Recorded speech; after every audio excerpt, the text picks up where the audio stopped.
Boa tarde, Coutinho. Estamos aqui no Fórum de Pedreiras para conversarmos com a doutora Larissa Tupinambá. Ela que vai falar sobre o caso de ontem, onde ocorreu o julgamento de Antônio José Soares da Silva. Ele que desferiu 9 facadas no pescoço de Aidenê Ferreira Lima e uma no tórax, né? E a doutora vai nos dar mais detalhes do que aconteceu.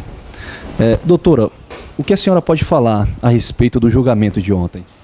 O julgamento, eu acredito que foi bem adequado, condizente com a prova produzida no processo. Os jurados reconheceram a materialidade, a autoria e a qualificadora do feminicídio.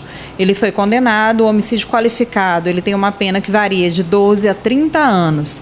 A pena se afastou do mínimo por conta das circunstâncias, pelo modo que ele escolheu para executar, pela quantidade de golpes, pelas áreas atingidas. Então, ela não ficou em 12 anos, ficou em 19. Mas também ela não podia se aproximar dos 30 anos, na medida em que ele era tecnicamente primário, tinha um passado imaculado, nunca tinha sido preso. Então, cabe ao juiz dosar essa pena de acordo com as circunstâncias do processo. Às vezes, a pessoa entende, tem que pegar 30 anos, mas não é assim, porque cada aumento de pena deve ser justificado. E o que pesava contra ele era o modo de agir, o modo que ele escolheu para executar e consumar a infração e a impossibilidade de defesa da vítima, que não foi arrolada como qualificadora. Então, a gente afastou do mínimo, que era 12, mas também não pôde aproximar do máximo da pena.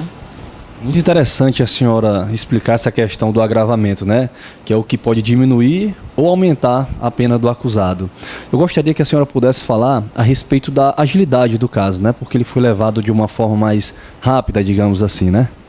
Ele estava preso desde a execução do delito, que foi em 5 de junho de 2016, no bairro do Engenho, exatamente na época do festejo de Trizidela. Eles tinham visitado uma quadrilha no festejo, depois foram para o Bar do Edésio, para uma seresta e foram para o Chacal.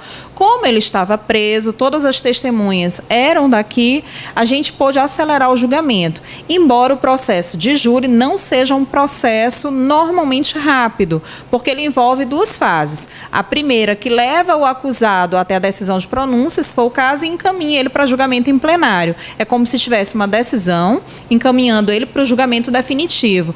Dentro dessa perspectiva, o julgamento foi bem rápido. Compreendo.